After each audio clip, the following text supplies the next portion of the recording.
Hello, my students. So we're going to be putting together, I just want to show you how to roll out a slab.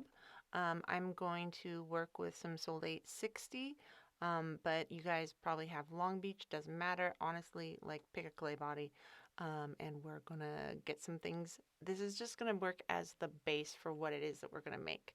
When you are not using your clay, make sure that you cover that up and seal the bag. Otherwise it will dry out. I'm just going to flatten this out a little bit. Before I start, you will want to have your slats out and your rolling pin. My rolling pin actually has some spacers that are already on it that I can kind of adjust.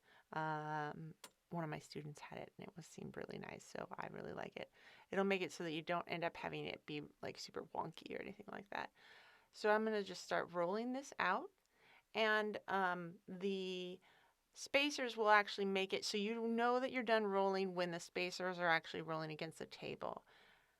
You also want to make sure that you're moving your slab frequently because it will have a tendency to stick to the table, and that is not going to be fun once you get this finished. So this is going to give me about a 1/4 inch thick slab.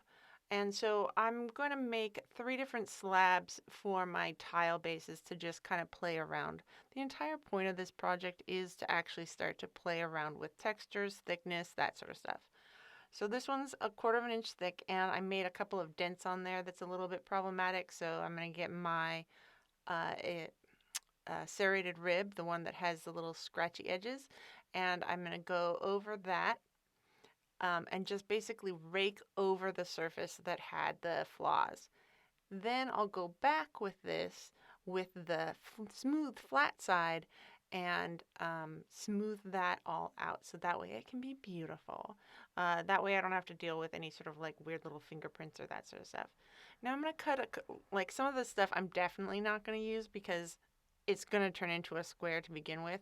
So I'm not going to be able to use like this area up at the top. It's got a whole bunch of like wavy lines. I'm not going to be able to use this area down at the bottom, so I'll just cut that business off. And my tiles are going to be 4 inches by 4 inches. But I'm going to leave this little slab. I don't want to cut it down completely right now. I want to cut it down after I'm done actually creating the slab. I'm just going to make sure that I could probably get a couple of tiles out of this, and I'll cut off the excess that I don't need so that way I can just reuse that instead of let it dry out and then I have to do something with it later. So that's looking pretty good. That's a little bit over 8 inches and it's a little bit over 4 inches. And then I'm going to put this down onto my cement board because I do want it to stiffen up just a little bit before I start to work with it again. The cement board that we have that I sent home with you guys, that stuff dries slabs out. It dries your clay out. If you aren't going to be working with it anytime soon, like in a couple of days or something like that, or even by the next day, then you probably will want to put down some newspaper or something along those lines. Otherwise, it will dry it out too much. Now I'm going to make another slab that actually has, I'm going to go for something a little bit thicker this time. So I don't have the slats that you guys have, but what I do have is I just have some plexiglass, which is about the same thickness as your slabs.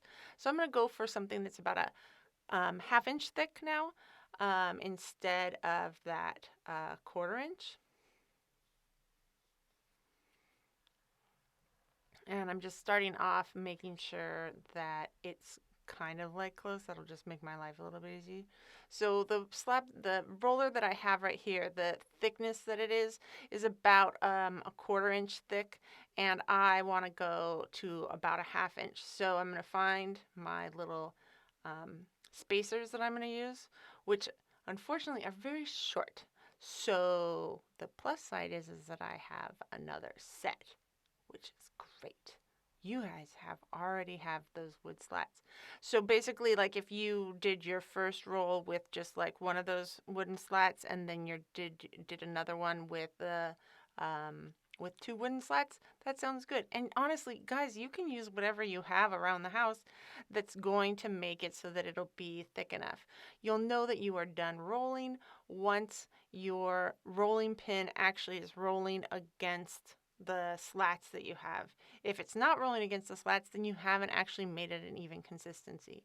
Again, remember to pick up and turn your slab often, so that you don't end up having it just stuck to the table. The other thing you can do is you can put it onto a piece of newspaper if you find that you're extra sticky. And even if you get paper stuck to your clay, that is not a big deal. It will burn off later. It's just, don't panic. There's no reason to ever panic. And again, I'm going to just see, like, well, let's see, how many slabs can I, like, how many tiles can I get out of this? And honestly, I'm going to get about one, but that's okay, because I'm going to just leave, I'm going to leave some room to create some texture on here. So my slab that's thinner, that's one that I'm going to use to do some additive things, and my slab that's thicker is one that I'm going to do some subtractive things. So we'll just stop right there, and we'll go play on another thing.